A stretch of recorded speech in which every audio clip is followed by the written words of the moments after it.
Welcome back to Too Much Future, the show where we play through the Fallout games and talk about them. I'm Cameron. I'm Michael.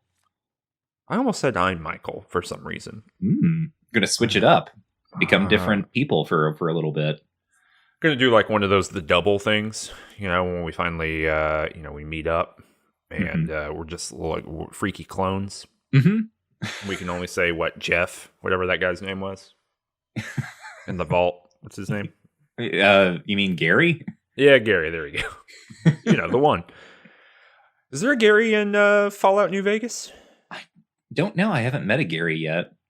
And do you Huge mean like mistake the not same putting Gary Garys in. or? Yeah, the same Gary. Oh, I don't know. That would have been nice of Obsidian to work in just a little Gary nod, since Bethesda had no problem with Garys showing up whenever they wanted. Just a little Gary nod, a hashtag Gary nod. This is Gary's episode. nod. Now, we all have Gary's mod, but what we should have is Gary's nod. That's my church sign that I'm going to put out in front of my house. You've heard of Gary's mod? Have you tried Gary's nod? This is episode 38. We're playing New Vegas. This is episode 2 of New Vegas. We're in it. We don't get to New Vegas in this episode. Countdown to New Vegas.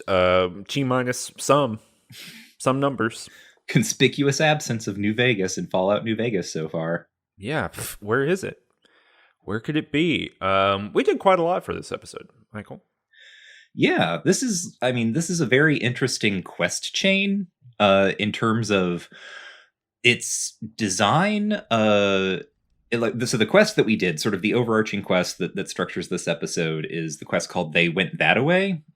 And it is very different in its structure, not only from stuff that we saw in Fallout 3, but also really kind of very different from a lot of stuff we did in Fallout 1 and 2. Although I think you can see like the 1 and 2 genealogy in this pretty clearly. Yeah, they, I went several times. Here's a big difference between Fallout 3 and New Vegas. In Fallout 3, I never went into a location that I did not have to go to. I never, there's a little building over there. Is there a quest marker in it? I'm not going, because there's not going to be anything in there. It's not going to be worth my time. In New Vegas, I've gone into some buildings that I didn't have to go to. Huh?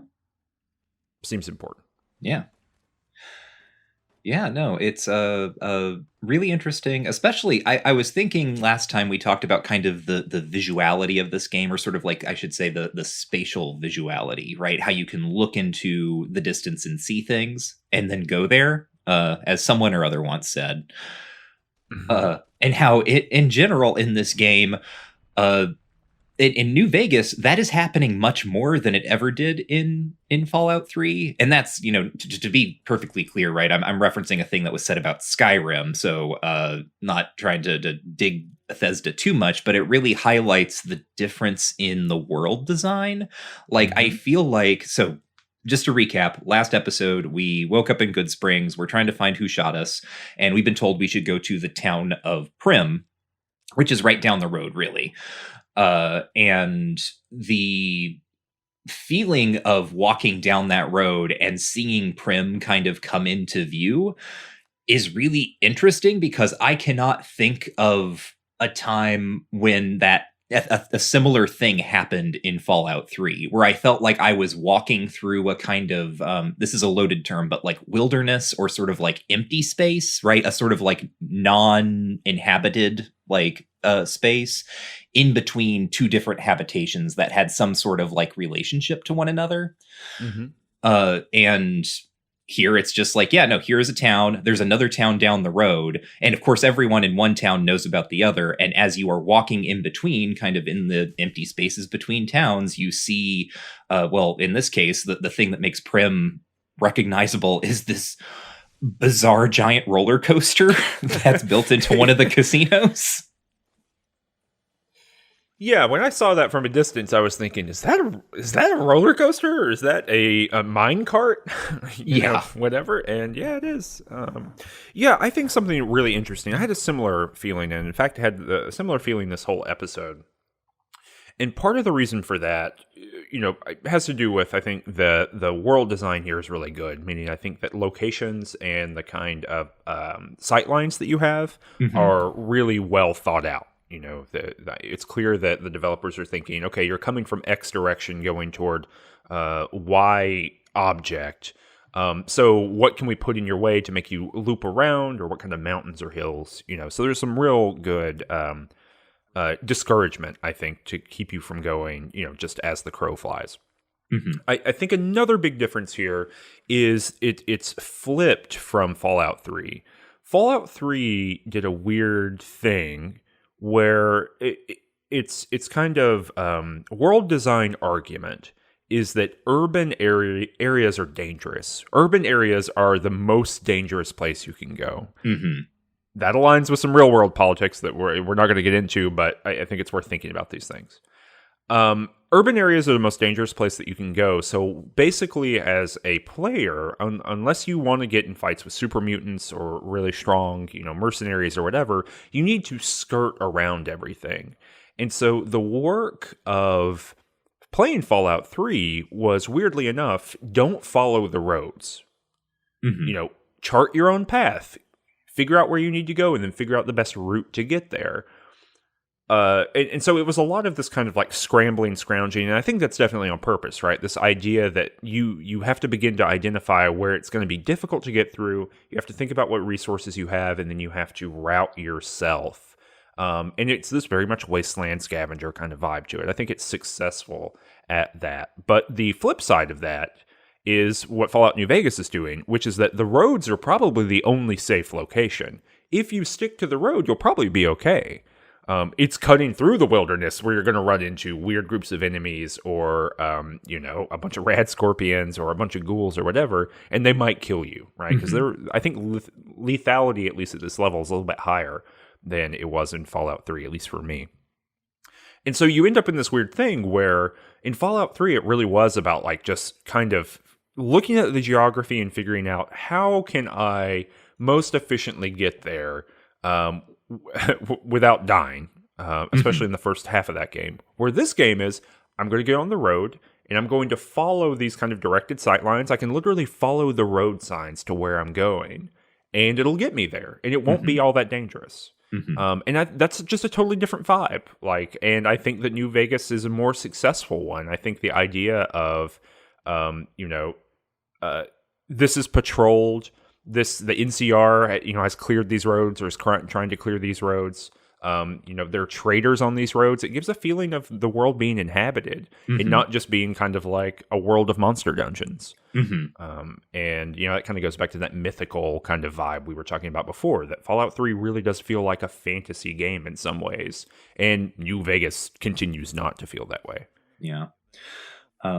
One other just interesting thing that I saw as I was coming into Primm that you may not have noticed, on the back of a billboard, I saw some classic immersive sim style, apocalypse graffiti, just written in red, a strange message, "The burned man walks." Wonder what that could mean. Stick around, we'll find out. Is there some sort of walking dude? Yeah, some sort of walking dude. Isn't that strange? Interesting. Yeah, I've seen a little bit of that graffiti. I forget which one. I took like a good picture with one earlier. Oh, I actually might have taken a screenshot. I didn't, unfortunately. But yeah, there's been some pretty good kind of immersive semi graffiti all around this game so far. Yeah. And I point out the Burned Man one mostly because that's a DLC hook. And I think that's interesting because it does show how much the relationship with DLC as a concept has changed between Fallout 3 and New Vegas, where Obsidian sets out to make New Vegas, and they are hooking. There are actually multiple DLC hooks in this episode for me. So, yeah, and that's really funny because I don't recognize any of them because I never played the DLC. So neither have I. I just know the lore.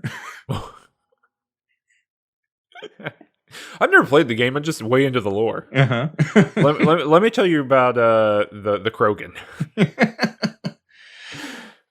Tell me about Primm, Michael. What'd you do here? Yeah, so you come into Primm, and the first thing I see as I'm coming in on the road, and there's like an NCR flag flying, and there's a trooper standing there who stops you and is like, "Hey, maybe think twice before you go into Primm. Some convicts have escaped, and they've kind of taken over the town." And I could ask them something like, "Well, your soldiers, maybe you could help them." And the trooper is just like, "Yeah, I'd love to, but the town's not actually under NCR jurisdiction. We just kind of have this outpost here. And plus, even if I wanted, or even if even if it was under our jurisdiction, we don't really have the men or the supplies to go in and take out the gang that is taking over the town." So that's kind of interesting because this is our first kind of face-to-face with the NCR, especially if we're kind of like following the main plot and sort of like the developer's kind of design here. And it's going to contrast with our first glimpse of the Legion in a little bit. But I went ahead and went into the town to check out this situation because we have to go here. This is where our headquarters are. This is where our like boss lives, our courier boss. So I go into town. I see the Mojave Express, where I was given my assignment that ended up getting me shot in the head. Take out some powder gangers who are hanging out just on the street or whatever. And then there's a corpse in front of the Mojave Express. I think the character's name is like Daniel Wynand or something.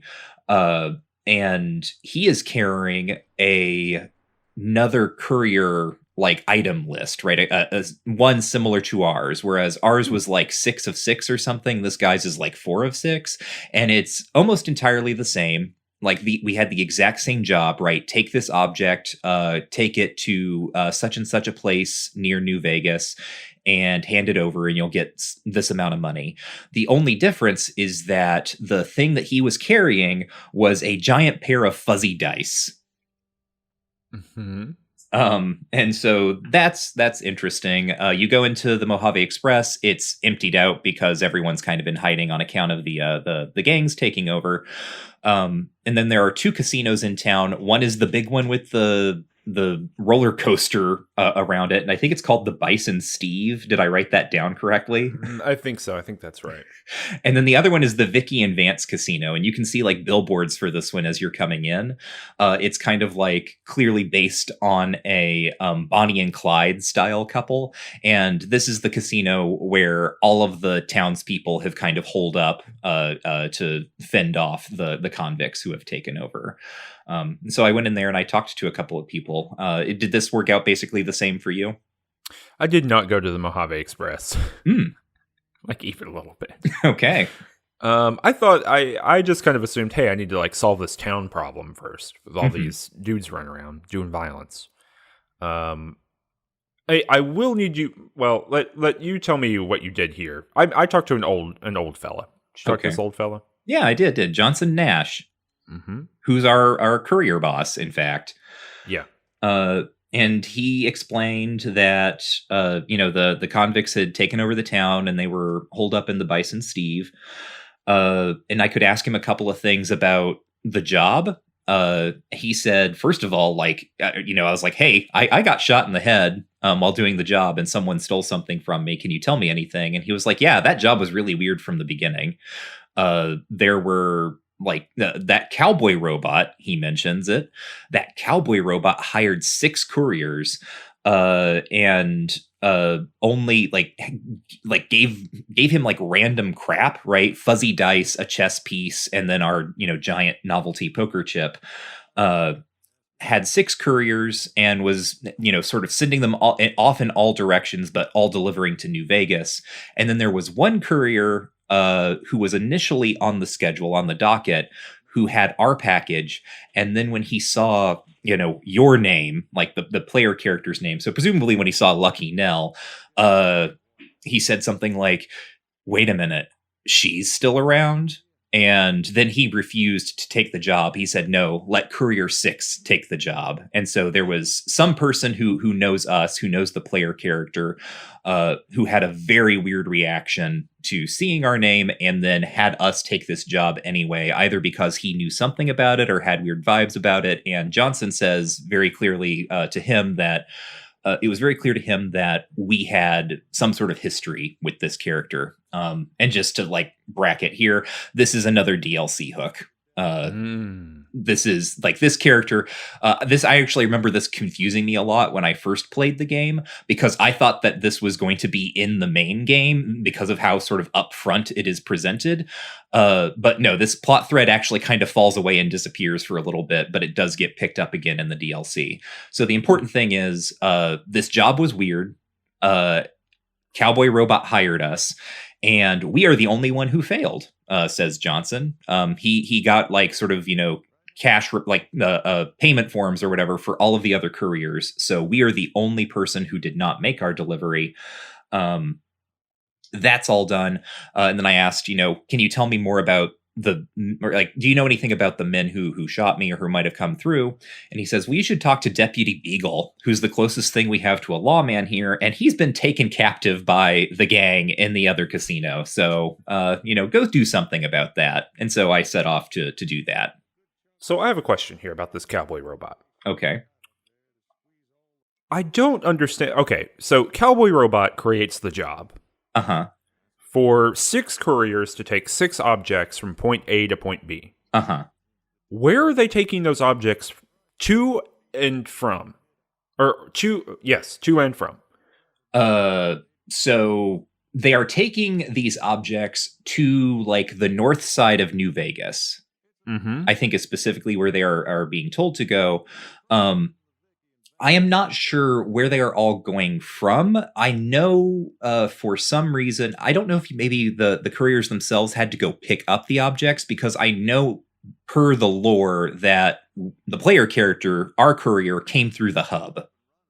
Yeah, so that's my question. Okay, great. So it was basically like the Cowboy Robot shows up and basically places an order for someone in the Mojave Express network to pick something up from a location that is not right here, and then take it to another location that is also not right here. Exactly. Yeah. Got it. So the way it is explained, it kind of seemed like Cowboy Robot rolls up with like an armload of just random tchotchkes, and then you picked it up from Primm, and so I was really confused about why would this person not know exactly who I am, right? Like, why would I? But basically, when he says that he gets the delivery receipt, it's just like a confirmation to give back to the Cowboy Robot. Right. It seems like the order gets put in with Mojave Express. It gets transmitted throughout the courier network. Once you've made the delivery, you go to where the order was made. In this case, the Mojave Express. You turn over verification, and then you get your payment. Got it. That makes a lot of sense. It is really interesting. You mentioned the hub. That is fascinating. The hub has showed up in conversation a couple times with some characters here already. That you're already getting here at the beginning of New Vegas, like a sense that there are places in this world that are not right here, and you can't go there, and that's just like part of the world. I think that's pretty cool. Yeah, it is. It is. So did you do any other chatting about in this area, or did you learn anything I didn't? No, I don't think so. I talked to this guy, and then he said, you got to go rescue the deputy sheriff. And so I went to get the deputy. I talked for a little bit to the other Cowboy Robot who's hanging out in here. Did you meet him? He mentioned him, and I kind of looked around. I didn't see him. So I don't know if he was like like hidden behind a machine or something. But the way he talked, it was as if he was standing right there, and then he was not standing right there. I will say this, about halfway through this episode, I realized that just some objects weren't loading, including some UI objects. Eventually, just like text, what do you call it? Like text options and dialogue just wasn't loading. So I could see the box, but nothing to click on, and I could hear the sound. So it was like, registering that my cursor was over it, but it wouldn't display. And so I had to turn off I had to restart the game, basically. And so that, there is a world in which there literally was no Cowboy Robot for me. Obsidian doing jazz hands. This game is famously buggy, and we'll see how that continues to impact our play as we go. So they have a Protectron robot in here wearing a cowboy hat, and his name is Primm Slim, and he's wonderful. He is so good. He tells like he's sort of like he calls himself, I think, the spokesbot for the Vicky and Vance casino. And he like tells you the whole story of Vicky and Vance. They have like the death car in the center of the casino, right? In the same way that you would have like the Bonnie and Clyde death car. Except when you ask him to tell you the story, he it turns out Vicky and Vance were like, if anything, petty criminals, right? He talks about how their crime spree lasted for weeks. They were driving around the American Southwest, not paying for their gas before they drove off, and cashing bad checks. And then they accidentally drove into a firefight between police and bank robbers in like El Plano, Texas. And like just incidentally, right? Like they weren't going to that bank. They just drove into the firefight. And he's like, but some people say they were on their way to that bank to cash a bad check. And they lived by the gun that Vance kept like securely stowed away in a box in the trunk. But then they died. And then this is like it was one of the attractions for this casino. It's silly. It's like the Mad Magazine style of the old world that we talked about a little bit in Fallout 3. But it also manages to be not as mean as I feel like the first two games could get, or even Fallout 3, right? There was a lot of stuff in Fallout 3 that was like, wasn't the world just stupid and everyone died in horrible ways and got what was coming to them? And this is more sort of like absurdist in its way. It is a solid joke for a 12-year-old who knows who Bonnie and Clyde are. That's great. That's very fulfilling to me. So it was a fun little thing there. And then I went over to the Bison Steve, and I snuck up. I used the rails for the roller coaster to sneak up onto the roof and come in through the back way. And then I sort of just worked my way through and shot everyone until I got to Deputy Beagle. Did anything interesting happen to you in that sense? I'll say this. As everyone knows, I have a preternatural ability to navigate Bethesda buildings. I cannot do that with New Vegas buildings. Interesting. I'm having such a hard time just getting through these buildings and figuring out where the hell I'm supposed to go. This is really fascinating because I have such an easier time with New Vegas buildings. It's the two types of person. You're either a Bethesda or a Obsidian. Yeah. So I I didn't get lost at all. I found my way through, and this did feel a little Fallout 3-ish. It reminded me of that hotel that we had to go through with like Riley's Rangers or whatever. I thought about that too, weirdly enough. Yeah, but it wasn't the thing that was sort of interesting is that it was that, but it also was not as big as that. There was something about the hotel in Fallout 3 that felt just like room after room after room I was going through. And this felt it is much smaller, I think, and therefore felt cleaner, like more directed. Like I sort of worked my way through, and like I actually found Deputy Beagle by accident. I was expecting like a bunch more stuff to happen, but I just like walked into a room and there he was tied up, and I was like, oh, okay. Good. Yeah. Yeah, I think it's pretty cool. So I ended up clearing out the whole place basically before I went to the like ballroom or whatever it is. And I think the setup of that's really cool. Like you go into the ballroom, at least if you go through the main door that I went through. You go into the ballroom and it's like the leader of this like small gang, and they're all sitting down at a table, and then they all stand up and like charge you and start shooting you, and they're very far away. So for melee character, right, there's a lot of like charging in there, but I think the setup and design of it's really cool. Yeah, I snuck in actually so you're right, it's like in kind of this dining room or ballroom, and then there's a like kitchen or something at the back where they have Deputy Beagle tied up, and I snuck in through the back door to that place. and found him first so I could talk to him. And Deputy Beagle, I mean, first of all, his name is Deputy Beagle.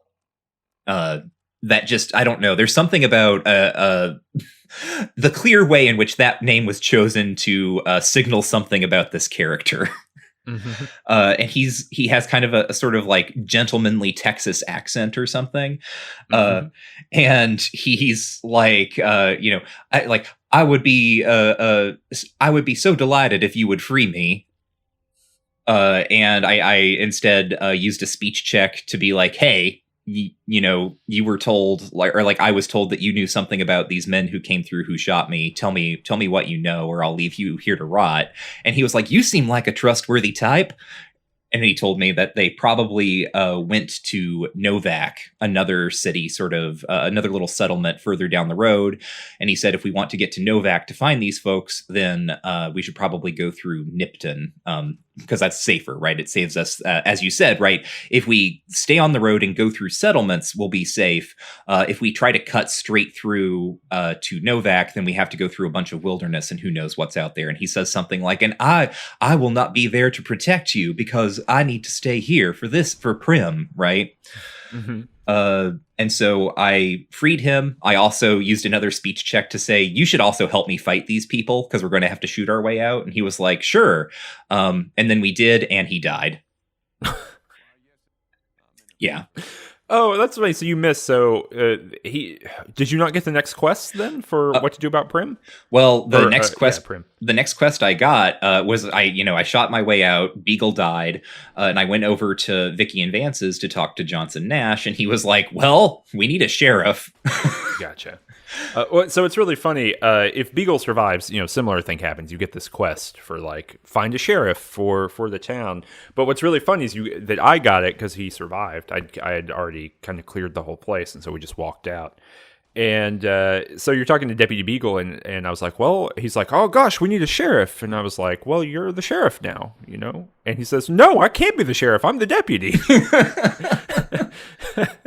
And so yeah, we get this quest to go and find someone, and we kind of get two options. One is go ask the NCR and see what they're going to do, see if they can help out. Mm-hmm. The other one is that in the prison where the NCR prison where the powder gangers have recently sprung themselves from, and they're kind of operating out of still. There is a guy there who used to be a sheriff for a different town, and maybe he would want to be sheriff. And so what do you want to do? I don't know. What did you go with? This is actually a pretty interesting little choice that you can make. Well, guess what? There's a third choice here. Oh no! Are you the sheriff now? No. I could ask. Well, what about Primm Slim? Like, could he be your sheriff? And Johnson Nash was like, he's like a spokesperson robot. I don't know. If you could reprogram him to be a sheriff, sure. And so I went out and I leveled up and got a few more points in my science skill and came back and reprogrammed Primm Slim to be the sheriff of the town. How does that work? Does he gun people down? I don't know. But I mean, I assume he does, right? I assume I gave him the ability to fire lasers or something. Wow. But they have a robot sheriff now. That's so much better. Sorry, I was in awe. That's so much better than what I was able to do. What did you do? Well, I kind of had to go around the world a little bit here. So I went over to the NCR across the highway, and I was like, "Hey, do you want to be the sheriff?" And they said, "Look, we can't do it. We would do it. We would occupy the town or move into the town, and then take them under the NCR's wing and instate a sheriff. But we don't have enough people. We don't have enough people to hold the town in any kind of way. We would need another squad." And so he says, we're going to need, if you can convince the person who's higher up, our superior officer to send us more troops, then yeah, sure, we could go do that. And I was like, oh man, that seems like a lot of work. It seems like a huge amount of work to do. And so I thought, okay, I don't want to have to trek all the way around the world. Let's just go over to this prison and see what this guy's doing. So I go over to the prison and I put on a powder ganger outfit. You can put on armor in this game that changes your faction. Mm-hmm. And so as long as you don't get too close to people, they think you're a powder ganger. unfortunately, there's a powder ganger who stands right outside the walls of the prison, right outside the door. So it didn't really work. I got close to him, and he was like, "Hey, you're not a powder ganger," and he started killing me. So I run in and I just hack apart all these powder gangers. I'm infamous among them as a murderer. But the sheriff guy, who you can tell is a sheriff because his name is Myers, but he's wearing a big cowboy hat. No one else is. He is not wearing the guard uniforms that the powder gangers wear, like the armor. He's just wearing like a prisoner's outfit. Mm-hmm. And so he's not hostile, even though I had to reload my game a couple times because I went hog wild and was just hacking on everyone with a machete, and I killed him a couple times. But I finally reloaded and made that not happen. Talked to him, and I basically, got his backstory. He says, "Yeah, I used to be the sheriff of another town, but I realized that justice sometimes needs to be taken in one man's hand. You need to be judge, jury, and executioner, and the NCR didn't like that, so they put me in prison." And I was like, "Oh, really?" He was like, "Yeah, and I'm not mad about it. I'm happy to, I'll be in prison. That's I'm not mad about it at all. I'm actually laughing." Yeah, that's basically, he's like, "I'm okay with that. I'm perfectly happy. I don't care that I'm in prison." Because justice is justice. If that's what they decide that I have to do, then that's what I'll do. But he's like, I'd be perfectly happy to come be sheriff of your town, but you have to make sure that I can do what I can do. I can do my own brand of vigilante justice, and also I have to get a pardon. And so as long as the NCR as long as they pardon me and they won't arrest me again, I'll come be your sheriff. And, I kind of did some calculations in my head, and I'll be frank, there's not many calculations I had to do like this when I was playing Fallout 3, but I was like, do I want there to be a vigilante murderer in charge of this town, or do I think the NCR would be a good idea? Mm-hmm. And I instated the vigilante murderer as the sheriff of the town. I ended up having to go to the outpost anyway, the kind of outpost underneath the two big statues of like wastelanders shaking hands. Mm-hmm. It's on the furthest south of the map. Both of them take you there. Mm-hmm. I think you can probably do some speech checks or whatever to make it happen. I literally went to like the station manager guy, he's like a sergeant or something. I went to him and I was like, "How much money will buy a pardon?" And he was like, "I guess 200 caps." And I was like, "Here, give me the money." Or, here's the money. Here's 200 caps. Buying this pardon for this guy. NCR seems corrupt as hell, by the way. Mm-hmm. Just extremely corrupt. Vault City corrupt, in fact. And you can bribe anybody. This is not the first, or this is not the last time I will bribe someone in this episode. Go back to him, instate him as sheriff. He says, "Yep, that's great." Changes out of his clothes, and he's the sheriff now. Well, cool. Yeah. And once that's done, everyone in the casino goes out and they live in the town again. And then you can set off to Novac to head down through Nipton. Did anything interesting happen during your travels there? I noticed the statue of the Wastelanders or whatever. And that's also a good example of what I was talking about at the beginning of the episode, where the design of this world feels informed in some ways almost kind of by Far Cry or something. It's obviously the game comes much later, but it almost reminds me a little bit of Breath of the Wild, where it feels like, every place I end up in the map, I can look somewhere and see something that is worth checking out. Whereas in Fallout 3, I could see a lot of things that looked like things I had already seen, which is to say sort of stock models of buildings or whatever. And the things that are interesting, like recognizable Washington, DC area monuments, I could go there and then probably either get killed because it's filled with high level mobs that are from quests that I have not started yet. Or in the case of the Lincoln Memorial, find nothing in particular except some people who are going to shoot me, right? So it's interesting that I'm on my playthrough, right? I'm seeing places that I did not go to, but that you did go to for your playthrough. That the utilization of the space here is very different. Yeah, I think that's right. And it does have to do, I think it really is this kind of fantasy versus science fiction in some ways, or, these two kind of modes of engaging with the world, because you're going to go down, you're going to descend into the depths of the Capitol, and then you will find the particular dungeon, right, that you want to go into, and then you will clear that dungeon and you will come out with something special. these statues are just random shit in the world, right? They're just things, Mhm. that exist and people built. And when you talk to NCR troopers about them, they're like, and you can be like, "What is a statue?" And they're like, "Yeah, it represents unity, but that's not going to help us when the Legion comes, right?" Like, Mhm. there's this kind of like no one treats it as this like mythical or important thing, And so think about that in contrast to say, Lincoln's head. That Mhm. we talked about in the thing, right? The wasteland, the capital wasteland, is turned into like this like mythopoetic space of Mhm. reinterpretation of the American kind of thing. And New Vegas so far is just about life going on. Mhm. Not a lot of mythical or old world legendary kind of stuff. Very very different approaches.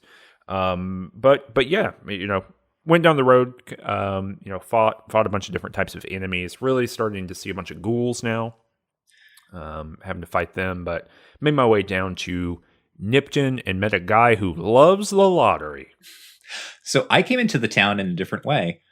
Oh, I weirdly enough, it's interesting that you're seeing ghouls because I did not see any ghouls until later. I'm mostly seeing like geckos and I think like raiders. But I came in, I was just sort of, I wasn't really following the road again because I tend to play these games in ways that make me level quickly. So I go off the road and fight little critters and things. And I ended up coming into Nipton from around the other side by not really paying attention. But the one thing that was visible to me as you approach Nipton is that it is burning. Like there are yeah. fires going on. But tell me about your guy who loves the lottery. And he's like, I won the laser powder ganger. He's like, I won the lottery. And you're like, okay, well, what's that mean, bud? And he goes, the lottery. I love the smell of fresh air. I love the smell of non-charred flesh. It's great. It's delicious.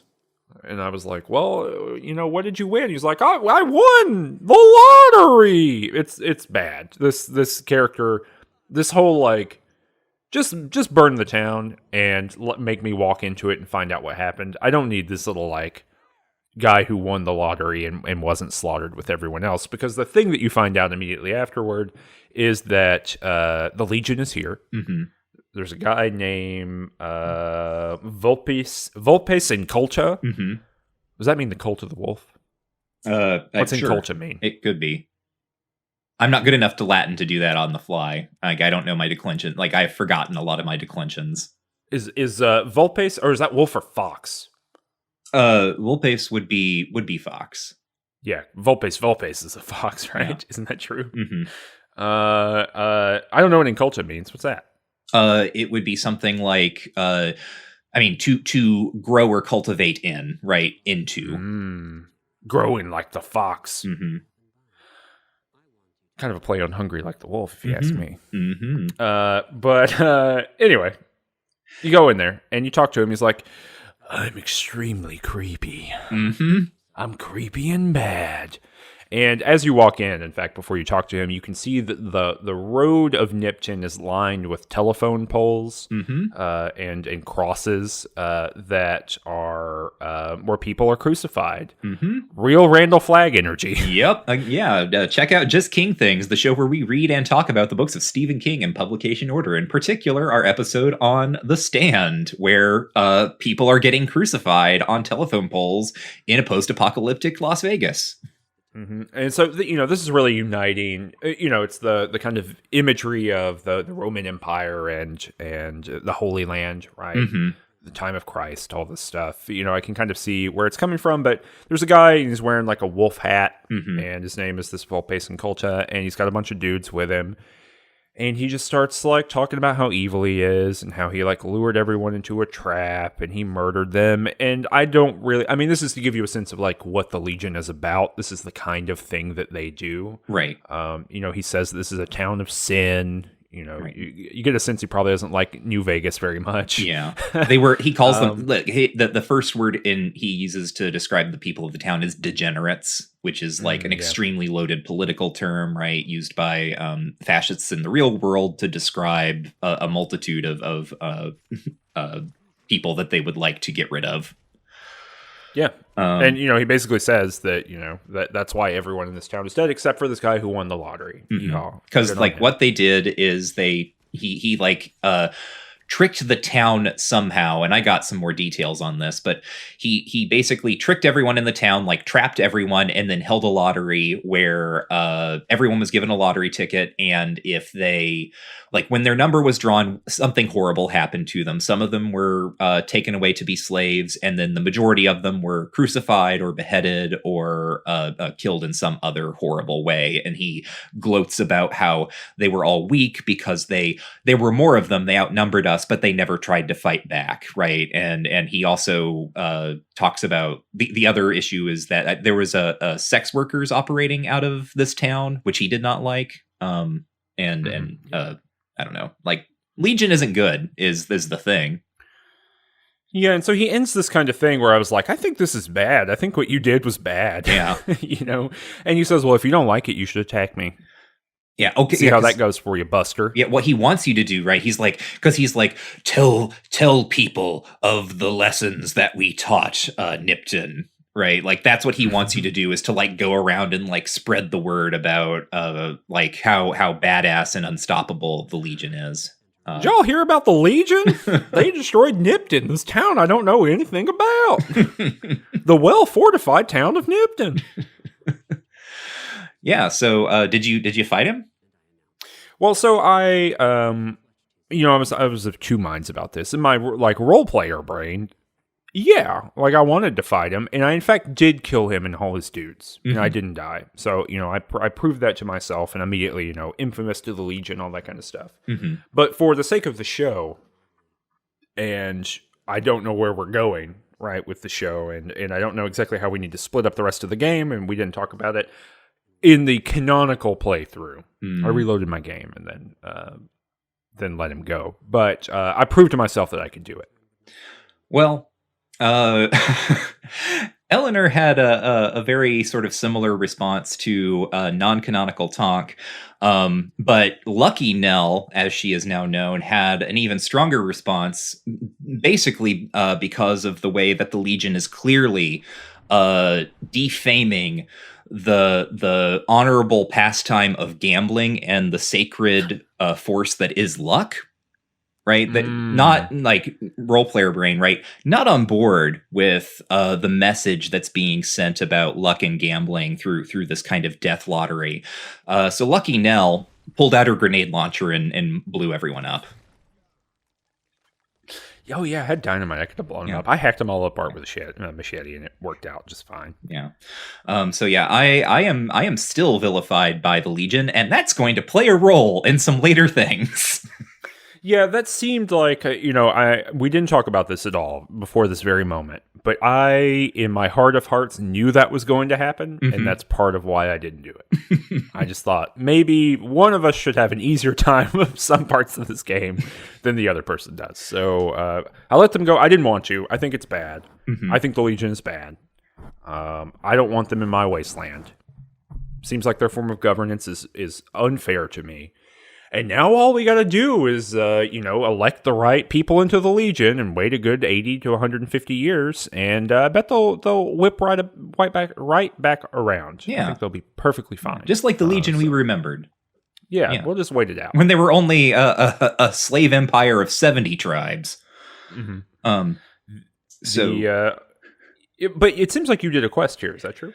Yeah. So after this, a couple of things happened. One, I went into the Nipton Town Hall, which was mostly empty except for, like, Legion attack dogs.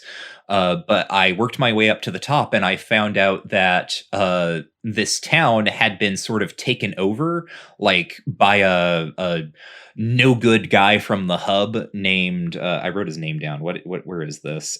Something Stein. Oh, Joseph B. Stein.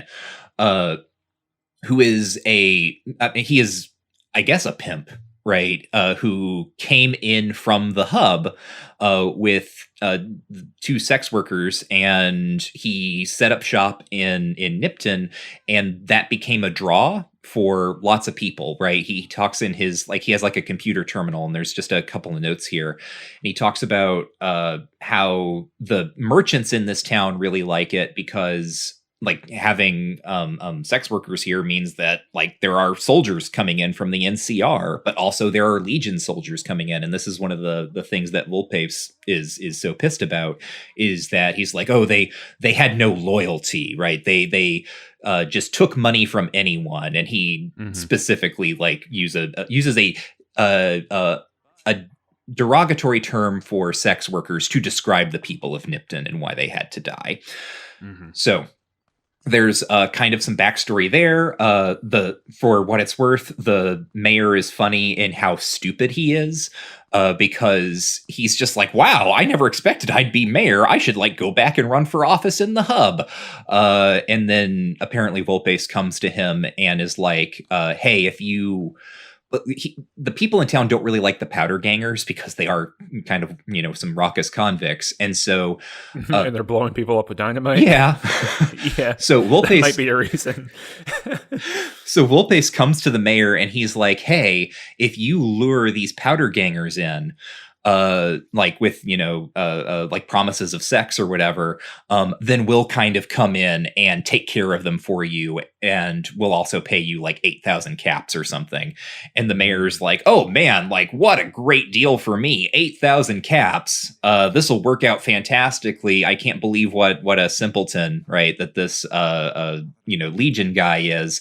And then he signs off like, with trembling hand, parentheses, over a keyboard, Super Mayor Joseph Stein Esquire III. And throughout his entries, like his sign-offs become increasingly elaborate as he gets sort of like more like ostentatiously full of himself. So I learned that. And then I went around to the other side of town and I ran into Oliver Swanick, who's your lottery guy. And he's a million times more annoying if you already know everything about the lottery, if you've already heard it. But then he runs off into the desert. A really weird thing that happened here, I started hearing gunfire, could not figure out where it was coming from. And then suddenly this guy runs up, like I like whip around, right? The camera has like taken control away from me. And it's this guy puts me into conversation. He's like a wasteland wanderer named Tomas. And he's like, did you see that? She just attacked me out of nowhere. I, of course, did not see this, but I had no dialogue options to say so. So I just sort of had to respond as if I had seen it. And he explained that he was traveling with this woman and she suddenly started shooting at him. He offered money, but she just laughed. And he thinks she was after his like Lucky Charm necklace, which has like a special kind of bottle cap on it. And this comes up again later for me. When I get more information on what's going on here. But this was kind of like clearly, right, I had triggered some sort of condition to get like this quest hook. So then he runs off, having said that. Then I went into the shop in Nipton, and there was a powder ganger there sitting in a chair named Boxcars. The powder ganger is named Boxcars, not the chair. And he's like, they broke my legs. And yeah, they won't let me move. Like I can't move now because I was the second winner in the lottery, right? The number one winner got to go away. The second winner had his legs broken and he was left in the shop. And he explained that the Legion had taken some people, including his fellow powder gangers, hostage. And he is pretty sure that they went off in like a certain direction, and he marks that on your map. And so I got another quest here called Booted, which is to rescue some powder gangers that had been taken for slaves by the Legion. And I zipped off over in that direction into the wilderness. I found the Legion camp over, like it was a good distance away, but they just had the powder gangers tied up by their campfire. It's kind of like rescuing, I think, like hostages in Skyrim. I feel like that this gets sort of reused. Also, it happened in Fallout 3 too, just not as sort of contextually. So I try to fight these. Weirdly enough, the Legion, despite vilifying me, these guys don't attack me. So I can walk right up to them. And it turns out I am not good at this point in direct firefights with these guys, especially if I'm not hauling out my rocket launcher. But it turns out that Volpace had like a weird reciprocating knife that he was using. And it works really well on these guys, especially if they aren't expecting you to come up behind them and start jabbing them in the back. So I kill them, and that's the best. The all knives, I think, work really well that way. So I universally, the knife is an amazing backstabbing tool. Quite literally. When it comes to backstabbing, one simply cannot beat the classic knife. Yeah. So I killed these guys and I let the powder gangers go, and the powder gangers like me a little more now, considering they hated me quite a bit before. And then I continued on through Nipton, up to Novac. Lucky now is the land of contrast for the powder gangers. Quick question for you here. Bootage, referring to a car, like booting a car? I don't know. Implying that his legs being broken is like booting a car? I do not know. Like, I'm not really sure. What else would booted refer to? Wearing boots? I guess. I don't know. It seems odd to me, personally. But getting to Novac, huh? Mm-hmm. And this is where I meet my old friend, Consequences. On the way to Novac, you pass by a ranger station, an NCR ranger station. Yep. And I popped in here because it was, on the way, and I was like, well, I wonder if there's anything interesting. And there's an NCR commander or something here who can tell you. Did the same thing, but and this is partially what I was talking about at the beginning of the episode. Never would have done this in Fallout 3. Mm-hmm. Would have kept walking right on by it. But I thought, might be something interesting in here. Might be something worth talking about. And there kind of is, I guess. But anyway, sorry, go ahead. Yeah, I don't know if you found anything more interesting than I did, but I found it's more sort of NCR stuff, right? Kind of supply line issues, like they've got too many health items here, and he wants to send them back. And this is, again, right, the what is elegant here is that we have met the NCR. We met them in... what the hell the town was called, Primm, right? We meet them outside of Primm and we learn, one, they could help people, but they don't because they're kind of bureaucratic. Also, they're sort of overextended. They don't, not every outpost has the supplies that it needs. And then we run into Nipton and we see what Caesar's Legion is doing by contrast. And now we meet more NCR people. Anyway, I pop out of there because there's not a whole lot for me to do at this point. And this is when a team of Legion assassins shows up.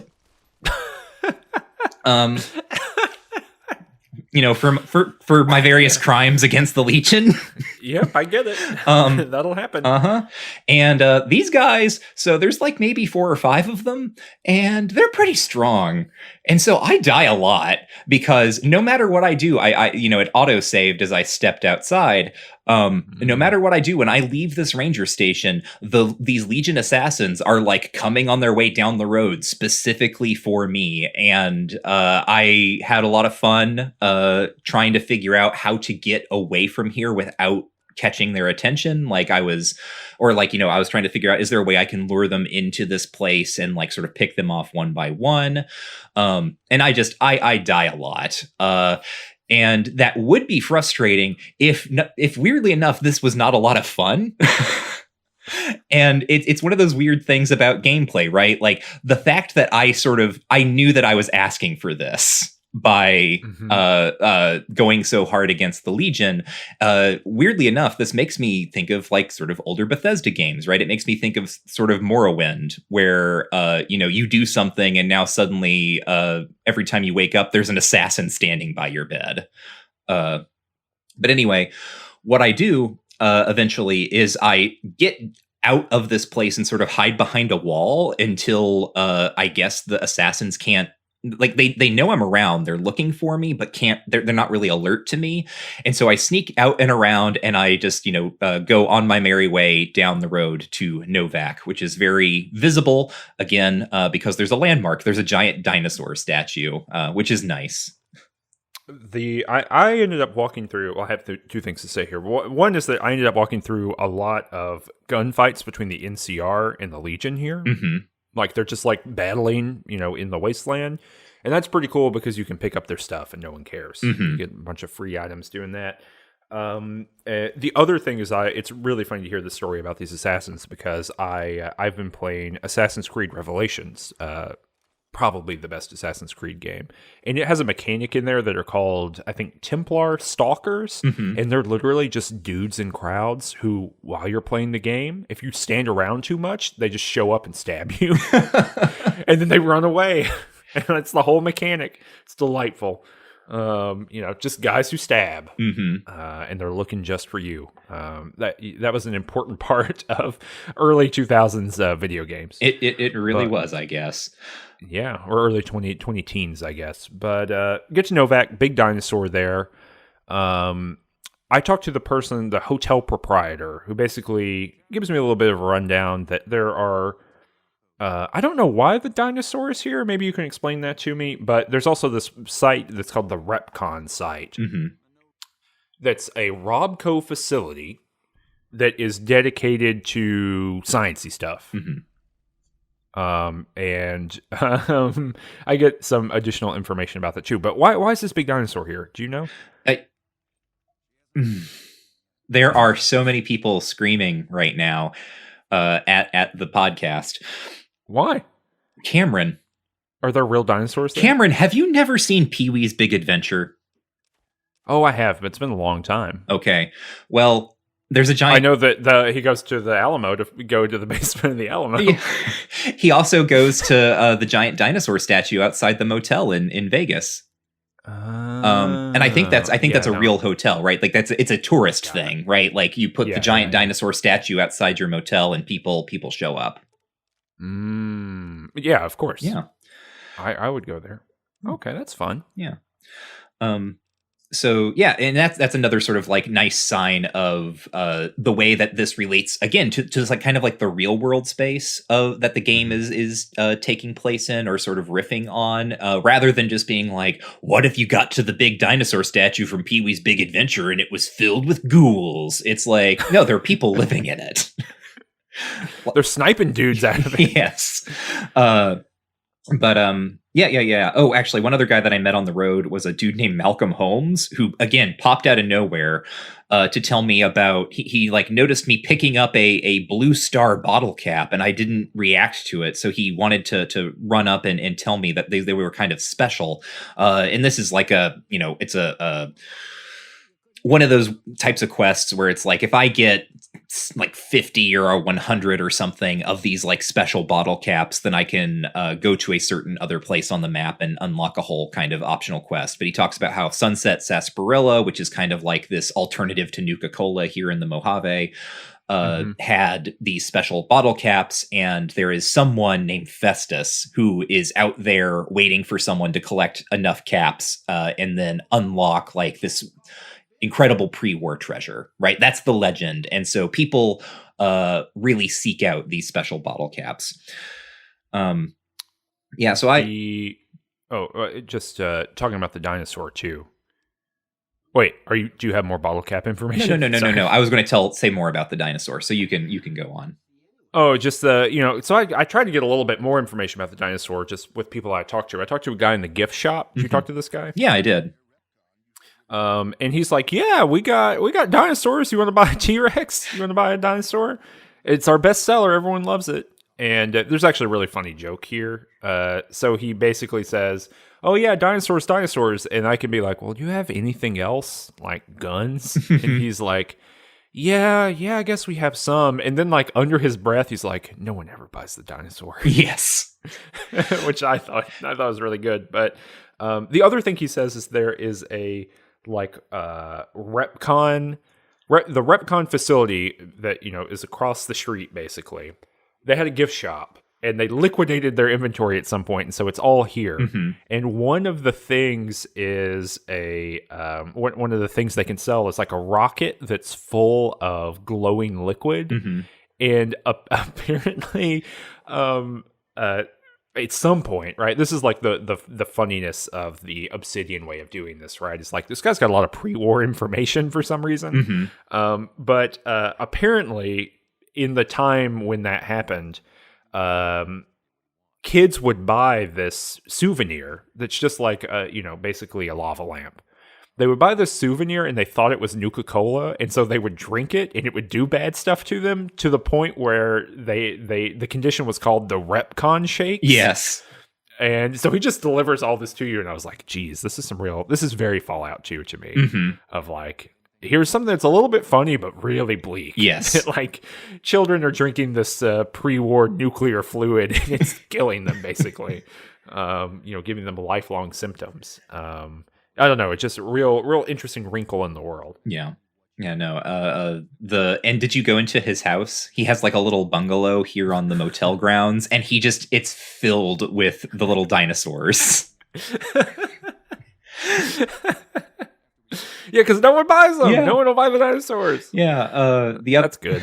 I am poking around here. I also found, I think his name is Ranger Andy, who's like an NCR ranger who's sort of in charge of Novac and sort of, protection. And apparently he's had an accident recently that's laid him up in bed, and he feels really depressed about that. And that's why there are they're only the two snipers kind of taking care of any Legion incursions. And they're the guys who go up into the dinosaur and shoot anyone who looks suspicious. But I had a whole conversation with Ranger Andy where I sort of, talked him out of his funk, that he didn't need to feel bad about being in kind of a supervisory role rather than an active role. And then in response, he taught me how to do the Ranger takedown, which is a special melee perk that I will probably never use. Well, that's fun. Yeah. Maybe I'll go talk to him. Did you do any other... obviously, I talked to that damn cowboy robot. yeah. Victor shows up, and he is just like, "Yeah, I'm heading to New Vegas. Fancy seeing you here." And I was like, "It's pretty weird that I'm seeing you here." And he's like, "There's only one road. Yep. Don't worry about it." Mm-hmm. All right, robot, you nefarious jerk. So you mentioned the Repconn facility. Did you ask around about the people who shot you or anything to get the hook there, or did you just go to the Repconn facility because it was there? No, I talked to Manny. So there's two snipers. There's Manny and Boone, and so I went and talked to Manny, who I was recommended to talk to here. The motel proprietor told me, hey, if I believe Manny was talking to some of those people when they came through town, the man in the checkered suit. So I went to talk to Manny. He's like, yeah, I know about that, but, the only thing we got here in Novac is junk, and a lot of that junk comes from the Repconn facility, and there's a bunch of ghouls over there now, and I hate them. Mm-hmm. So if you could clear that out, that's going to keep this town going, because I want to settle down. I used to be part of the NCR. Kind of gives you a little bit of background. It's a pretty cool little story for a character. He was in a gang before then. Yeah, he was. Mm-hmm. We'll learn a little bit more about that too. But he basically says, I want my town to thrive, and in order for it to thrive, we got to do some stuff. I need you to go clear out the Repconn facility of ghouls. And I was like, dusting my hands off, easy peasy. I'll go and do that. And so I went to the Repconn facility. It's just across the street, and it's pretty cool looking. Yeah. It's a rocketry facility. It's got a big model rocket in the front. And, kind of tied in, it's a Robco facility in a broad sense. Mm-hmm. But, this is, I guess, they're like NASA branch. Mm-hmm. And, I go in there and I hear over a intercom the sultry sounds of a ghoul's voice. Mm-hmm. Says, hey, Smooth Skin, get over here. Quickly, come to me. And so I have to... He basically says, he's like, go to the east of the building and then go all the way up the stairs and we'll let you in. And so I'm like dashing through this facility that's full of feral ghouls, trying to kill them, but also just trying to get to this thing. And I get there and I open the door, and Michael, what do I find? You find a man named Chris Haversam. just a dude. Mm-hmm. With a ghoul voice.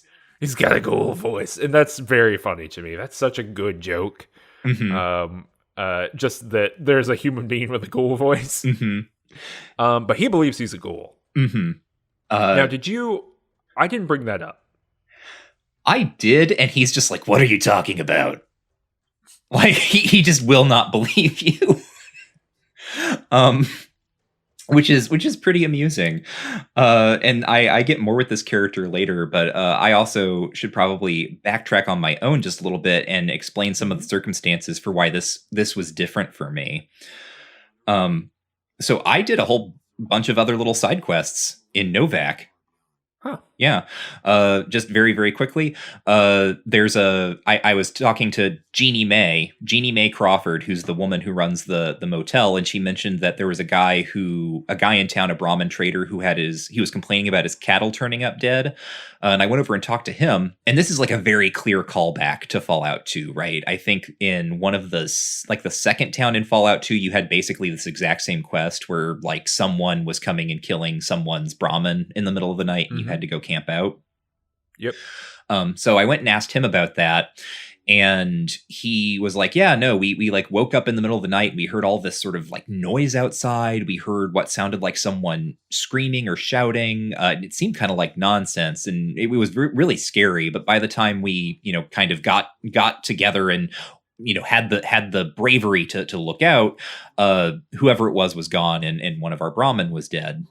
So you can go out and camp out in their little field, and if you wait until about midnight, some weird stealth fielded thing comes up and starts firing like a Gatling gun at the cows, and it turns out to be a Nightkin, which is a type of creature, person, entity we have not seen in a while. We last saw them in Fallout 2, I guess. They did not appear in Fallout 3, and the Nightkin are like sort of special super mutants bred by the master, and they are distinctive from regular super mutants in that they are large and purple instead of large and green, and they use stealth boys. And the use of the stealth boys, I think there's like something in the lore about this, and it's what is in there. It is not necessarily good writing or representation, but it's not a good choice. It makes them schizophrenic, so they're constantly like talking to themselves, right? I think the schizophrenic is the word that is used maybe in Fallout 2. And so after I kill this Nightkin, I can find his like journal, and he's just talking about how like the cows are screaming in his head or something, and so that's why he's shooting them. But it gives me some information. One, there are Nightkin around here for some reason. Another thing that I do is Boone, who's one of the snipers. I go up to talk to him to ask him if he knows anything about the people who shot me, and he is a jerk. But then he also realizes I'm new in town and I might be useful. So he explains to me that his wife, who he moved to Novac with way back when Manny convinced him, he and Manny were the NCR together. Manny convinced him to come to Novac, and Boone brought his wife, whom he loved very much, and she was kidnapped by slavers. Specifically by the Legion. And somehow he knows that she is dead now, or like that's sort of something that he is convinced of. But he does not know how, because his wife was kidnapped while he was on watch. And she was the only person in town who was taken. So he knows that however the Legion got in, they made a deal with someone. Someone betrayed him. And he asks me to sort of ask around about this. And I ask everyone, and they all tell me that Boone's wife was very beautiful, but also very judgmental of kind of the way that people lived in Novac. She, I guess, I get the sense, right, that she was kind of like a city girl, like she maybe grew up in New Vegas or something. This is also a Fallout 2 quest, right? It's a weird inversion of it, right? But it is similar because this is it's a echo of one of the new Reno bosses, right? Yeah. Yeah. Yeah. I mean, it's been I guess a year since I've thought about that, but this is the same setup, right? That man with an unhappy wife, and then she has disappeared, and we think that it was super mutants in that case, right? Yeah.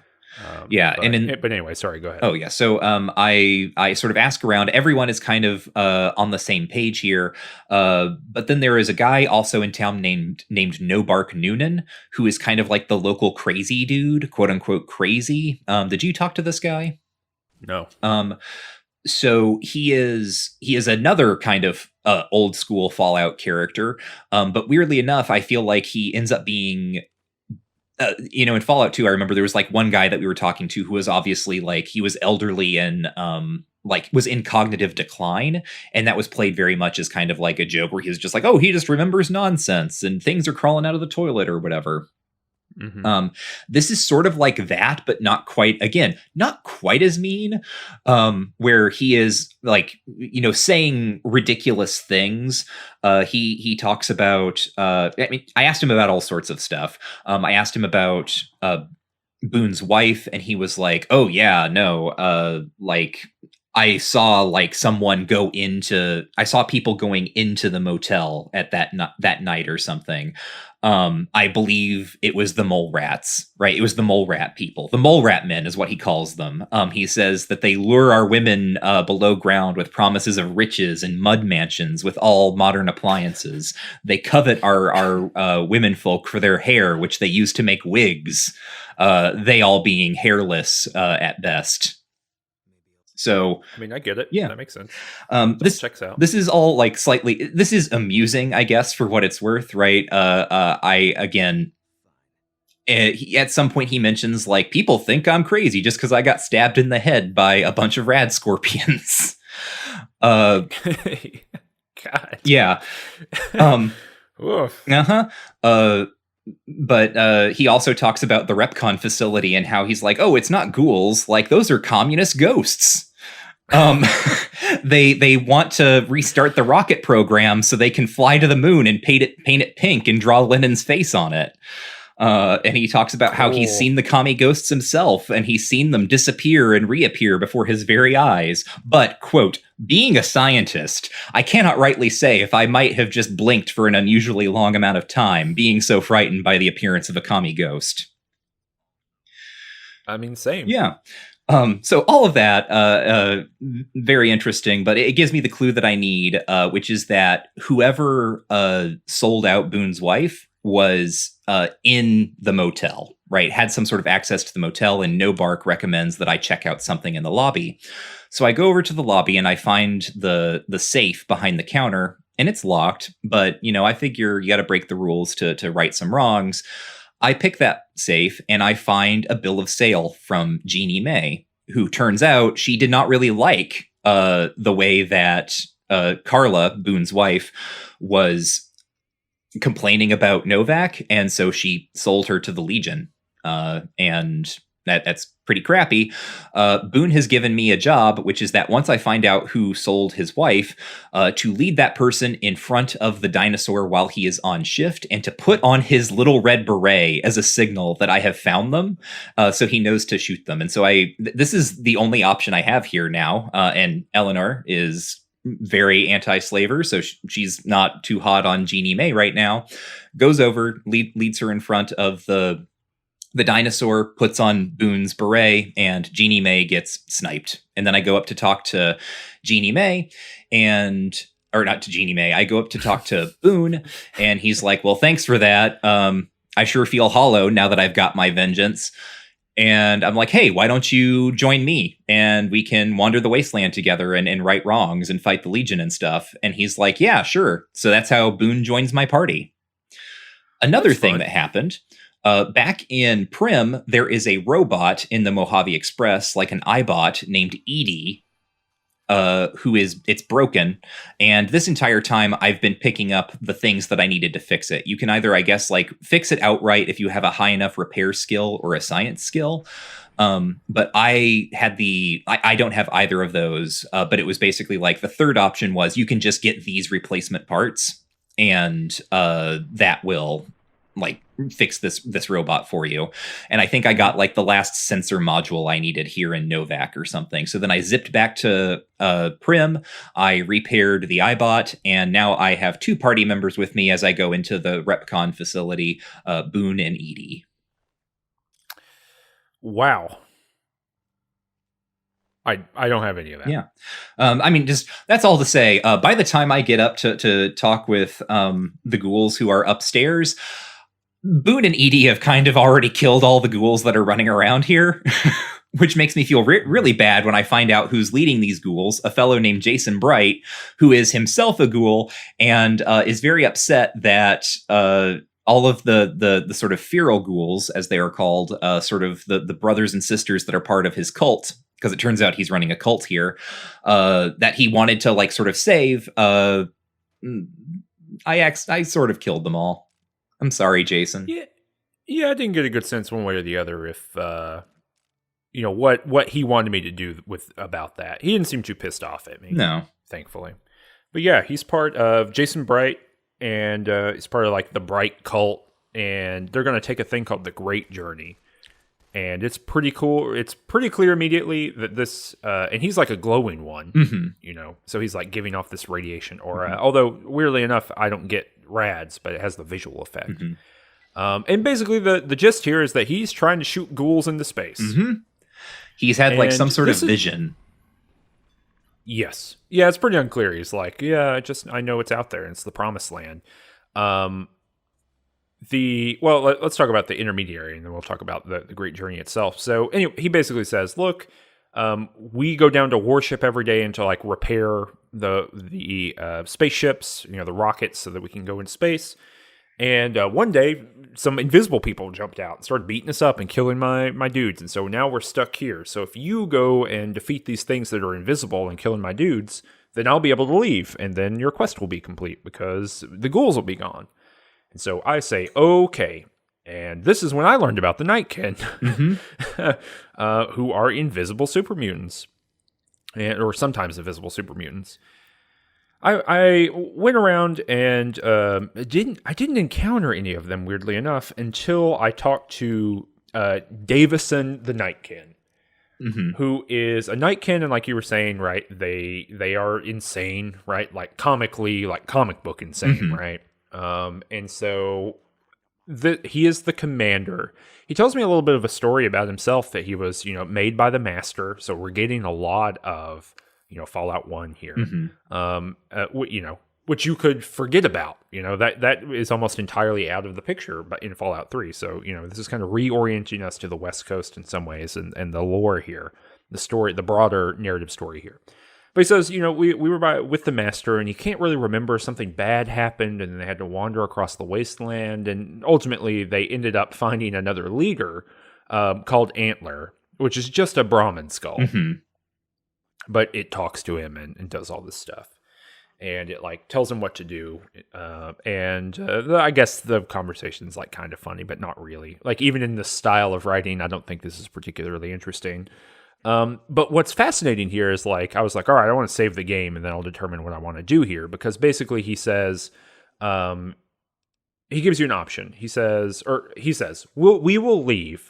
The only reason we're here is that we believe that there's a big stockpile of stealth boys here, and that's like part of our whole deal is using stealth boys. And so if you will open that door for us, then we'll leave. We'll be done. And I said, give me just a minute to think about it. I'll be right back. And he says, no, you can't do that. You need to make a decision right now. And I was like, well, just give me just a minute. Like, I'll be right back. And he says, no, you have to make a decision right now. And so literally the game will not let you like back out of this conversation. You either have to make a decision to kill these Nightkin or agree to their quest right now. And he backed me into the corner and I said, all right, well, it looks like I got to kill all y'all. And Tonk went on a murdering spree. I agreed to help them. And I also agreed to help. It didn't work out for me for reasons I'll get into, but I also agreed to help the ghoul who's in another room, Harland. Did you meet him before this? No, but so the Nightkin Davidson does say, yeah, there's another ghoul. Like the reason they can't get in the room is that there's a ghoul there who's like laying traps and shooting them and stuff. And so basically I got to like take care of that guy. But I never found him. I like didn't even run into him. So, well, I ran into him, and he's like sort of camped up on like a catwalk or something, and he's like he's part of Bright's little cult, but he doesn't really believe in it. He explains that he is there mostly because it's hard to be a ghoul in the world, and it's very rare that you find kind of like a group of ghouls who are working and living together and so on. He also says he really likes, he says something like, I don't have to tell you that he has some of the finest ladies around or something. And then he pauses and he's like, actually, I probably would have to tell you. And then he mentions that he had a friend who got lost. Like when the Nightkin attacked, he ended up locking himself in this room, but he had a friend who ran off in the opposite direction. And he says, if you find my friend, I'll let you through here. So I've agreed to help both of these groups. And I go off searching for Harlan's friend, and in the process am attacked by various nightkin, including their jailer on the bottom level. Because like I guess, I'm going into the jail. I guess they know I'm freeing the prisoner. But then I find the ghoul kind of like locked away. She's already been killed. And then I head back and let him know that, I'm sorry, it's too late. And he's like, well, damn, I guess I'll go back to the surface or whatever. So he runs off, and then I go into, the door that he's unlocked to go up and get those stealth boys. And I find a terminal that explains that this facility did in fact get a shipment of like 1,000 stealth boys or something at some point in pre-war. And also I've read other terminals throughout this facility. And so there's not, interestingly enough, there is not despite in the last episode, our sort of talk of BioShock, this is not following Bethesda in Fallout 3, where every kind of facility or area like this had its own little story that was being told in the background that was about sort of the slow like fall of things up to the point of the war.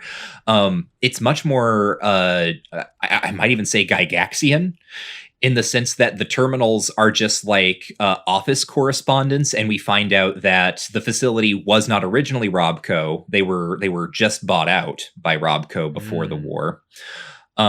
In the process, they like ousted the previous CEO, and the new guy, I think, or maybe the previous CEO was ousted because of rockets were not performing to spec, right? There was something wrong with the rockets, and someone got ousted for that. And then all of this changeover, that's kind of when I encountered my first clue about the shipment of stealth boys that had come in. Anyway, finally get to this terminal, and it's like, yeah, we sent back those stealth boys. So great. Yeah. Excellent. So then I go to tell Davison this, and I guess maybe because all of the other Nightkin are dead, he just auto-hostiles me, and he's gone. So I guess, that's that. Well, weird. Mm-hmm. I think it's interesting how for both of these characters, like the thing that they want is already gone. I think that's just, I don't know what to do with it. I just think it's interesting, right? He, like, Harlan wants his ghoul friend, but she's dead. And the Nightkin want the stealth boys, but those things are gone. And then I run back up and I tell Jason Bright this, and he's like, great, we can go, continue our work on the rockets. Also, I think the creator has chosen you.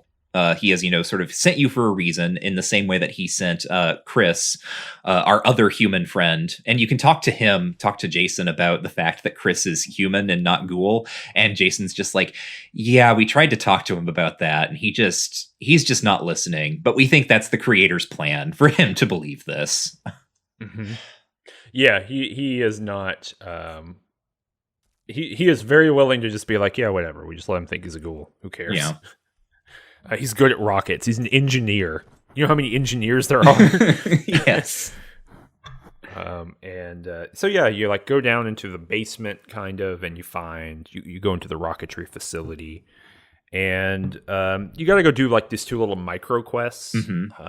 One, there's two parts. There's like a sensor module that's missing, and then there's like an isotope that's missing for the fuel ignition system.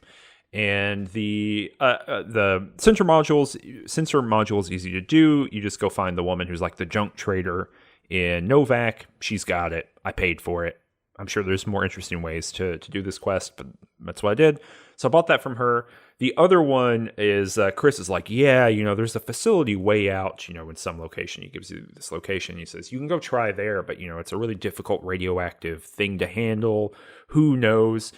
And so I just, I walk my way there. And as I'm walking there, I find a guy on the ground in a radiation suit. And he's got it on his body. And he's also got like his notes. And the notes are from Mr. Radical. And Rad is in all capital letters. Mr. Radical. And you could read his notes. And he's like, yes, I just found this, rad suit, to keep me from being radioactively hurt. I can do any kind of salvage mission that I want to do. I can go anywhere, places that other people can't go. And that's like the first entry. And the second one is like, been throwing up all day. Probably ate something weird.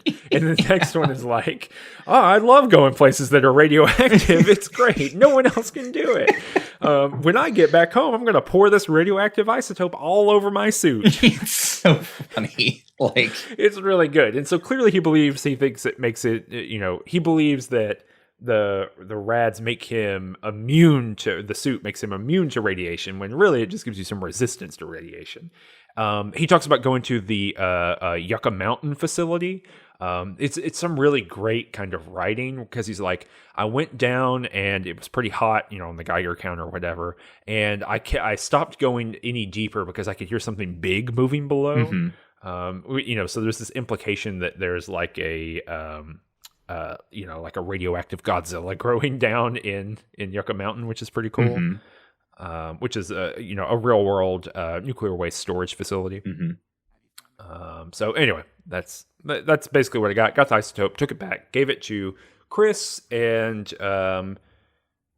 around about that time, he found out that he was a human. Mm-hmm. Yeah, this all worked out the same for me. The one difference is that when I went to the junkyard, Edie started acting up. The woman who runs the junkyard, old lady Gibson, she said something and it seemed to like trigger some sort of protocol in Edie. So as soon as I finished my conversation with her, I turned around and Edie started playing back a log for me from the Enclave person who built it.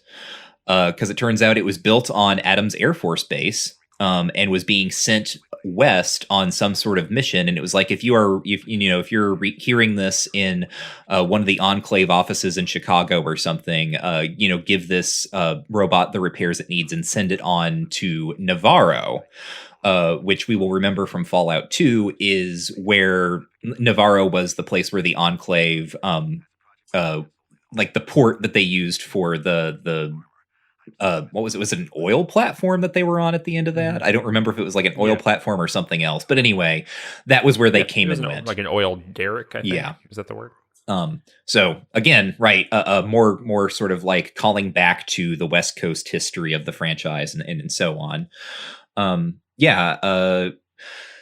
Then Chris finds out he is not a ghoul, and he is sort of made forced to realize it.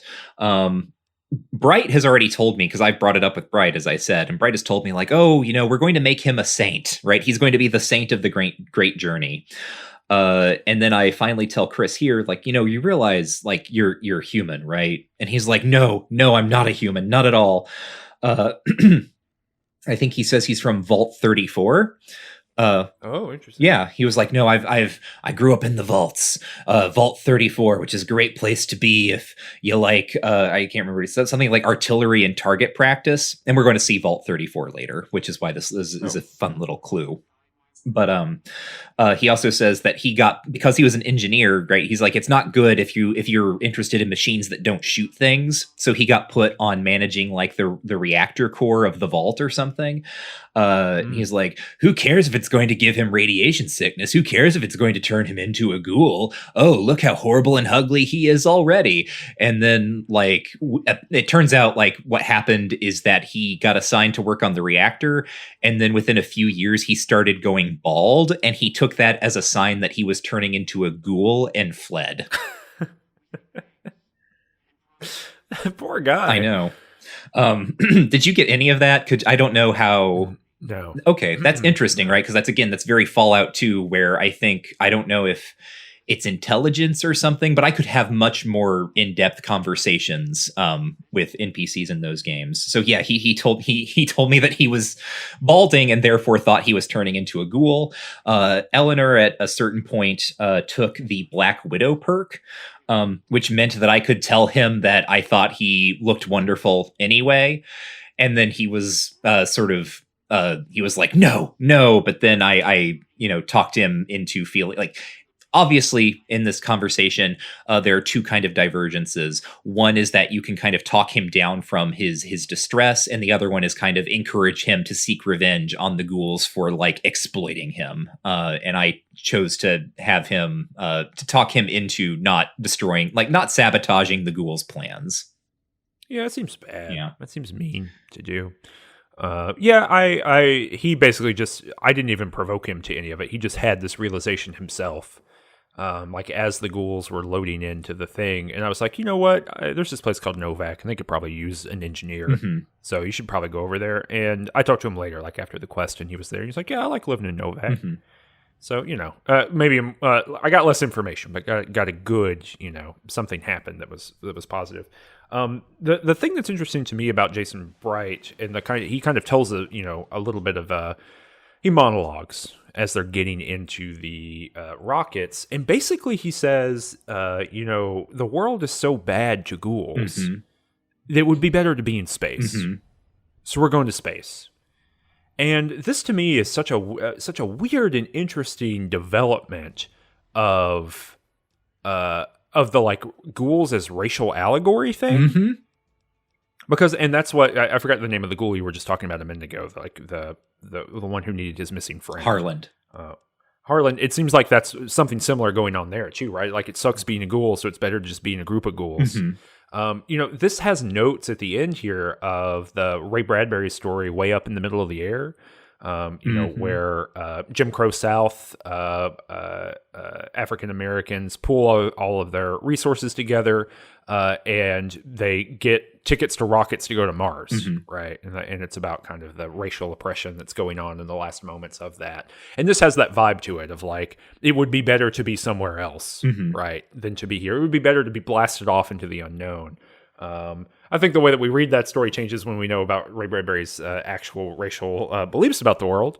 But it's been read in a very liberatory kind of way. But it's fascinating here to see the kind of development of it's not just a racialized, a genericized oppression allegory here, right? But it really keys into pieces of white authored Afrofuturistic kind of things. And this is also an argument that you see around Afrofuturism quite often, right? Mm-hmm.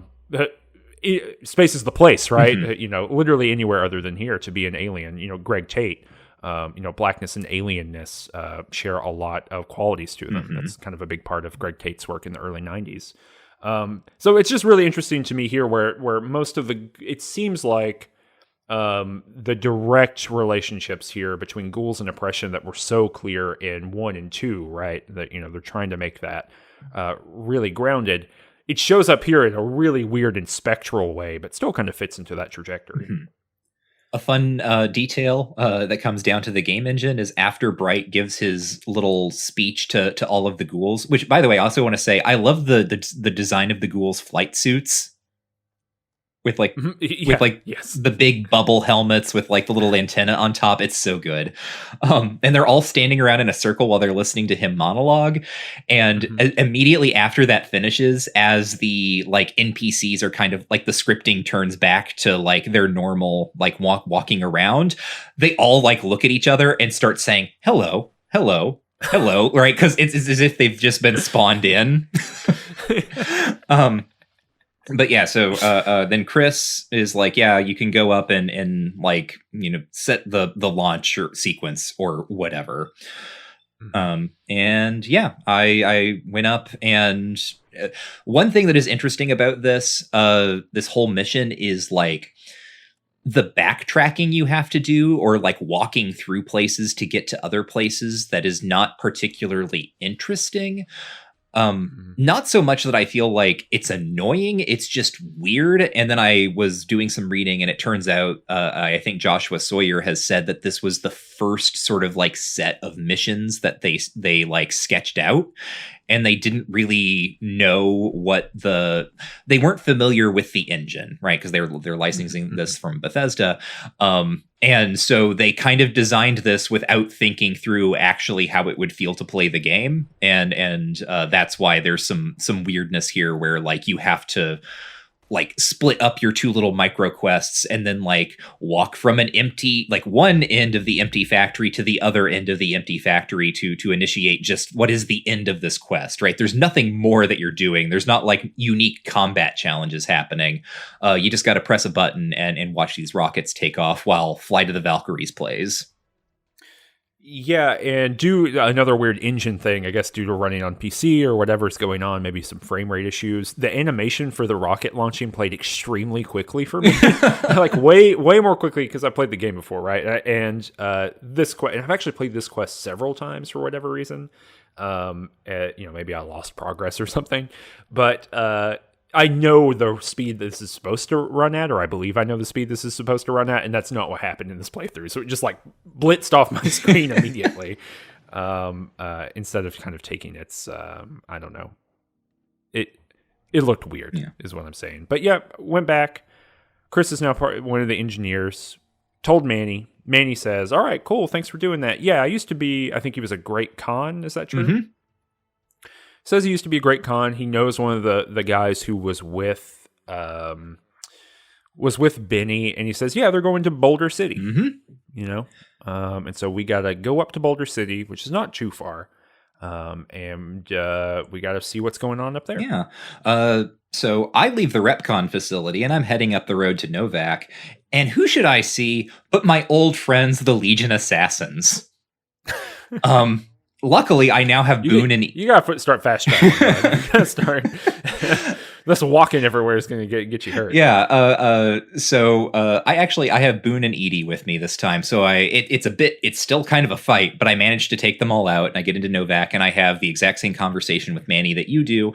The other additional thing is that Manny tells me nothing new. I've known that Boulder City was our next stop forever because while Manny was on duty, I went into his motel room and looked at his computer where he had an email from the Great Cons telling him, "Hey, thanks for letting us stay.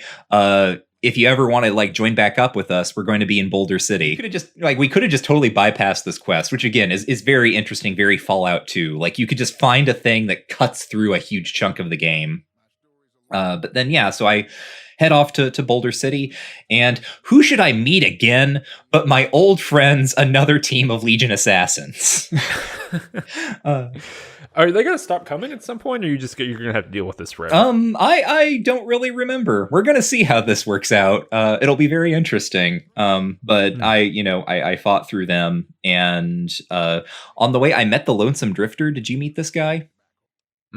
There's just a guy who is hanging out by like one of the campfires by the road. He's got like a guitar, and you can talk to him, and he's like, "Yeah, I'm just the Lonesome Drifter. I go from town to town and like play the guitar. My dad ran out on me and my mom when we were little.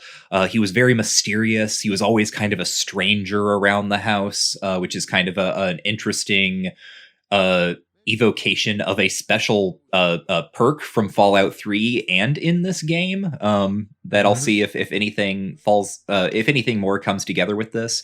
But insofar as what this was, is it felt like one of those random encounters you could have in Fallout 1 or 2, where as you were walking, you might encounter, it might be a combat encounter, and it also might be like you encounter a special merchant or an interesting NPC who just tells you more about the world, and that's it. And that's kind of what this was. Yeah, I feel like you're getting these because of the Wild and Wacky West or whatever you took. Maybe, yeah. Also, I don't know if luck still... I know luck was a determining skill previously for these. I don't know if it influences them now. Yeah, I don't know. No, I mean, I encountered some traders and stuff. Like, I had on-the-road encounters, but nothing that's like an authored encounter in that way. Interesting. Yeah, so I show up to Boulder City, and Boulder City's been blown up. Yeah, it looks pretty messed up. And this is like a fascinating thing. It turns out the Boulder City was blown up, I guess, like 4 years ago during the battle for the Hoover Dam, because we're very close to the dam at this point.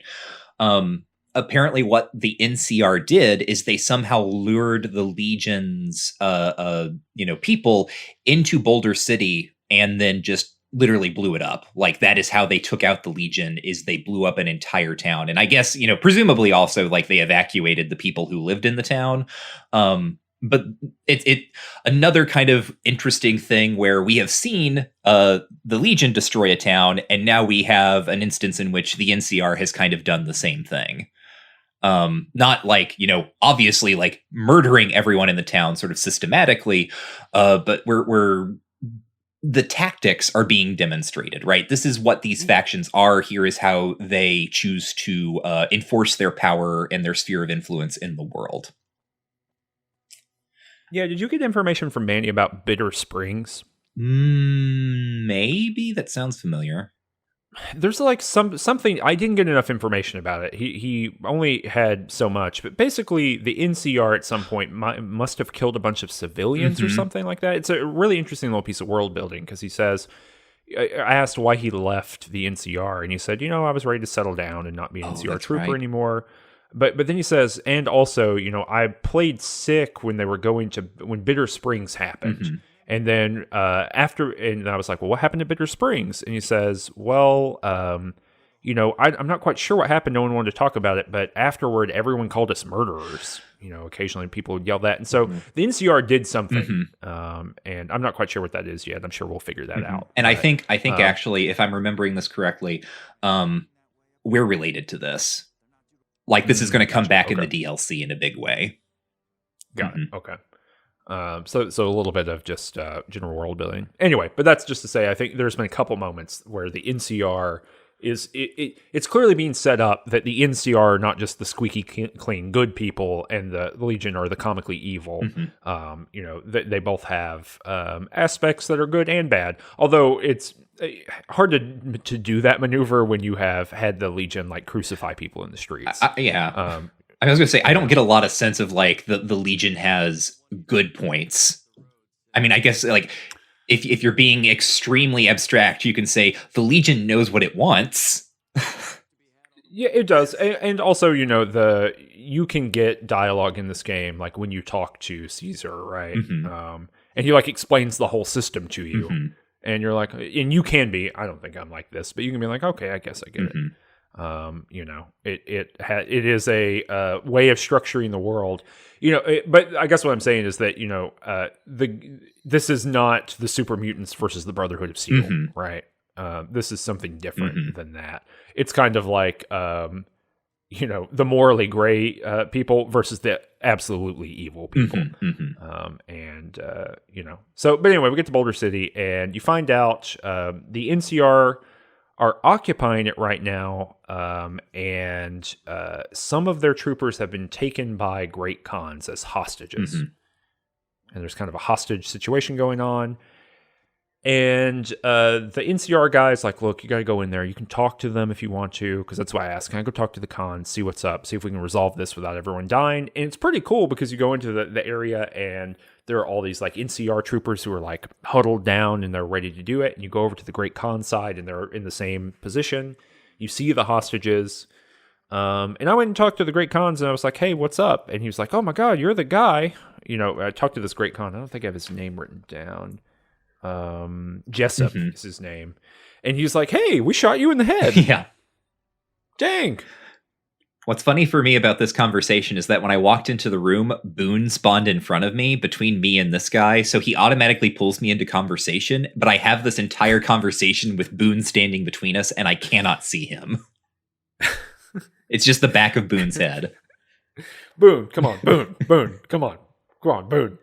But that's very funny. But anyway, so he basically says, look, we were basically hired, basically as security, right, to get these chips. And Benny is the guy's name. He says that the checkered suit man, and he says he was going to split the money with us, and then we got here right before New Vegas, and he cut and ran and stole all the money. So he didn't pay us, and we're screwed, and now we're in a hostage situation. So he tells you can ask for more information about Benny, and he's like, oh, he's one of the chairmen at New Vegas. He runs the Tops Casino, and he's a snake. Like they're all snakes, but he's a special snake. And then I could explain to him, because I had the same conversation as you did, where I was like, hey, maybe I can work out this hostage situation for you. And I explained to Jessup that if they would let go their NCR hostages, then I would I had extracted a promise from the agent or whatever, the commander, that they would be allowed to leave. And he's like, well, I guess so. And it turns out that works out, right? I just made them both promise not to kill each other, and everyone goes home alive except for the one guy who is like dead on a bed in the back of the little shop, who is McMurphy, another one of the cons. And I think the one who wrote the email to Manny that I read back in Novac. Yeah, they. I wasn't able. I think there was a speech check somewhere in what you just said, and I obviously couldn't do that. And so my solution was I ended up because Jessup was like, "Can you just get them? Can you just like bribe them or something?" And I was like, "Well, maybe I can just bribe them." So I just went and gave the NCR money. Bribing the NCR is what makes the world work. And so I was just like, "How much money will let them leave?" And he was like, "I don't know. I think 500 caps would feed a lot of families." So I was like, "All right, here's some money, whatever." And then the cons leave.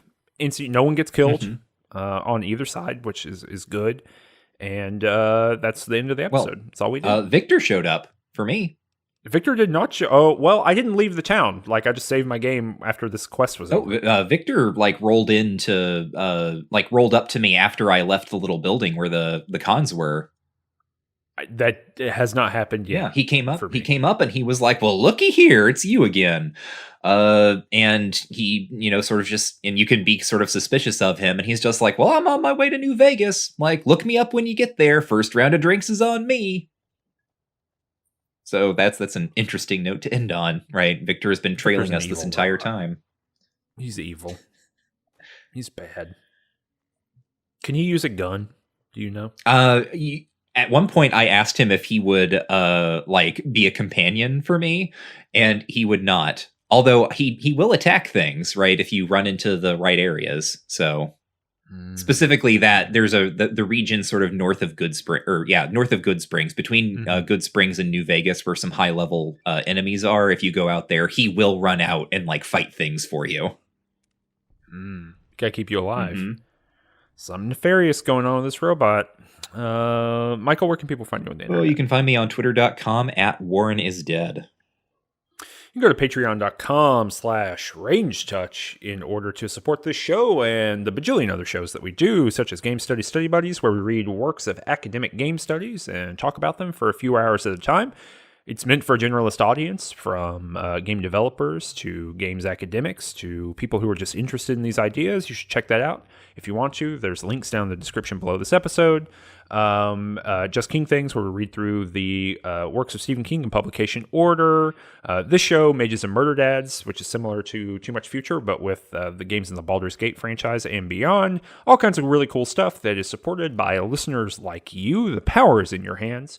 In order to do that, we are still on our way to making a podcast about Homestuck. So if you want to hear us do something similar to Too Much Future, but about Homestuck, the best way for you to do that is go give us $1 a month. You spend money, I bet, on some weird stuff every month. Give us $1 or $3 or $5 a month. You'll get access to all kinds of cool stuff that we do, and you'll be supporting the show because it takes a lot of time to play this much New Vegas. I think that's it. We'll be back in 2 weeks with the next episode. Michael, what are we doing in the next episode? Do we really know? I think next episode, the course is clear, right? We should go to New Vegas. We need to find out what's up with this guy Benny who shot us, and we'll figure out our next steps once we're at the city itself. Cool. All right. Well, we'll be back in 2 weeks with that. And Michael, what's the catchphrase? Remember, folks, war never changes, but Fallout sure does.